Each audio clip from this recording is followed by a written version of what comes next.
আসসালামু আলাইকুম ওয়া রাহমাতুল্লাহি ওয়া বারাকাতুহু। কেমন আছো শিক্ষার্থীবৃন্দ? আশা করি আল্লাহর রহমতে সকলে ভালো আছো। আজ ইন্টার ফার্স্ট ইয়ারের একটি সাবজেক্ট হচ্ছে আইসিটি সাবজেক্টের তৃতীয় নম্বর একটি চ্যাপ্টার হচ্ছে ডিজিটাল ডিভাইস। ডিজিটাল ডিভাইসের আমি একটা গেট করে দেখাবো। গেটে হচ্ছে নর গেট। তো কিভাবে নর গেট করতে আমি তোমাদের দেখাবো। তো শিক্ষার্থীবৃন্দ কথা না বলে চলো দেখি। শিক্ষার্থীবৃন্দ এখানে মানে এখানে AB প্লাস BC এর মানকে কি গেট বানাচ্ছে নর গেট তৈরি করতে হয়েছে।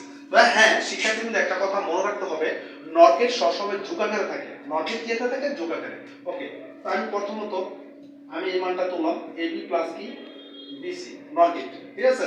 আমি এটা তুললাম। আর নর গেট করতে গেলে সবসময় চারটা হোল নোট ধরতে হয়। সবসময় কয়টা? এই যে চারটা হোল নোট তুললাম। আমি হোল নোট কেন চারটা তুললাম? কারণ নর গেট বানাইতে হয়েছে। আমি আবারও বলি শিক্ষার্থীবৃন্দ, নর গেট বলে সবসময় চারটা হোল নোট, সবসময় চারটা। আর নর গেট সবসময় ঝুঁকাকারে থাকে। এখন এই মানটিকে আমরা ঝুঁক বানাবো আগে। উপরে তিনটা জাস্ট আমি তিনটা হোল নোটটা আমি প্রথম হোল নোটটা ভাঙিয়ে দেব। তো আমি ভাঙি AB বাংলা, আর আবার বাংলা AB বাংলা, মাঝখানে প্লাসটা উঠে যাবে। কেন? প্লাস থাকলে নটটা যেহেতু ভাঙছি হোল নোটটা, তো প্লাস থাকলে ইনটু হয়ে গেছে। তো শিক্ষার্থী উপরে তিনটা জাস্ট আবার তাই থাকলো। এখন এই নটটা ভাঙি, এই নট প্লাস কি বি নট। এই নটটা ভাঙার কারণে ইনটুটা প্লাস হয়ে গেছে, ব্রেকেট দিলাম। আবার এটা দেখো, আবার এটা ভাঙি বি নট প্লাস কি সি নট, এটা ভাঙলাম। তো শিক্ষার্থীবৃন্দ আবার একটু খেয়াল করো, যেহেতু এটা এখনো যোগাকার হয় নাই কারণ এখানে গুণ আছে, তার মানে আমি আরেকটা হোল নোট পাই। এ নট প্লাস কি বি নট প্লাস আছে প্লাস বি নট প্লাস কি সি নট, এটা বাংলা। ঠিক আছে শিক্ষার্থীবৃন্দ, এখন একটু খেয়াল করে দেখো এটাকে আমরা কিভাবে গেটটা বানাই তোমরা দেখো। আমার পুরো মানটা যোগ চলে আসছে। এবার গেট দেখো নর গেট, এর জন্য একটা ইনপুট, আবার কি বি এর জন্য একটা ইনপুট, তারপর সি এর জন্য একটা ইনপুট। ঠিক আছে শিক্ষার্থীবৃন্দ, এর উপর নট আছে দেখে এর কারণে একটা কি নর গেট, এর কারণে একটা নর গেট আমি এখানে শুরু করলাম। এটা এ থেকে এ নট, তারপর কি যে বি এর উপর নট আছে দেখে বি এর কারণে একটা নর গেট সিঙ্গেল নট, এই যে বি এর কারণে একটা নর গেট দিলাম। ঠিক আছে, এটা বি থেকে আমরা যোগ করি। তো শিক্ষার্থীবৃন্দ আবার সিঙ্গেল নট, আবার এটার উপর বি নট আছে, এটার কারণে একটা নর গেট রাখলাম। এটা হচ্ছে তোমার বি নট। আবার সি এর উপর নট আছে দিকে, আমি সি এর জন্য একটা নট গেট রাখলাম, এটা একটা সি নট।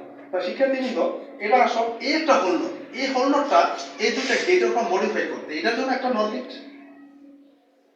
এটার জন্য আমি একটা নট গেট বাস যোগ করে দিলাম। তো আমরা লিখি এ নট প্লাস কি বি নট হোল নট। তো শিক্ষার্থীবৃন্দ আবার এখানে একটা হোল নট আছে, এটার জন্য একটা নট গেট, এটা আমরা নট গেট রেখে দিচ্ছি। তো খেয়াল করো বি নট প্লাস কি সি নট। তো শিক্ষার্থীবৃন্দ এখানে আরেকটা হোল নোট আছে, যে পুরো হোল নোট, এই হোল নোটটা দুইটা গেটের উপর মডিফাই করে আমরা একসাথে নট গেট দিয়ে দিচ্ছি। ঠিক আছে শিক্ষার্থীবৃন্দ, তো আমরা এটা পুরো মানটা একটু ছোট করে তুলি, যেহেতু জায়গা আমার একটু সীমিত। প্লাস বি নট প্লাস কি সি নট হোল নোট। তো শিক্ষার্থীবৃন্দ আরেকটা হোল নোট আছে, এই হোল নোটটা পুরো গেটটার সমষ্টি। তো এটার কারণে আমি আরেকটা নট গেট আছে, আরেকটা নট গেট, তাই এই নট গেটের সাথে অ্যাডজাস্ট করে দিছি। তো এর সমান তোমরা এই ফুল মানটা এখানে তুলে দিবা। ঠিক আছে, তো শিক্ষার্থীবৃন্দ তোমরা আমার এই গেটটা দেখতে পাচ্ছ কিভাবে নট গেট তৈরি করতে হয়। আমি তোমাকে সঠিক সরলীকরণের মাধ্যমে আমি তোমাদের নট গেটটা বুঝিয়ে দিছি। তো এই পর্যন্ত তোমরা দেখতে পাচ্ছ, তোমরা একটু প্র্যাকটিস করো, তোমাদের লাইফে অনেকটা কাজে আসবে। যে কোনো মানগুলো এইভাবে সরল করে গেটটা তৈরি করবা। ঠিক আছে শিক্ষার্থীবৃন্দ, তো তোমরা দেখতে পাচ্ছ আমি কিভাবে গেটটা করছি। এক পলকে তোমরা একটু সময় নিয়ে দেখো কিভাবে গেটটা আমি তৈরি করে ফেলাইছি। আশা করি তোমাদের এই গেটটা তোমাদের জন্য অনেকটা উপকার আসবে, যেহেতু সামনে তোমাদের টেস্ট পরীক্ষা এবং ফাইনাল পরীক্ষা 2024 সালের পরীক্ষার্থীদের জন্য মোস্ট ইম্পর্টেন্ট এই নট গেটটা। ঠিক আছে শিক্ষার্থীবৃন্দ, তো শিক্ষার্থীবৃন্দ আজ এই পর্যন্ত থাকবে। মামুন স্যার আগামী ক্লাসে নতুন একটি গেট বা সার্কিটে আমি হাজির হব। আসসালামু আলাইকুম ওয়া রাহমাতুল্লাহি ওয়া বারাকাতুহু।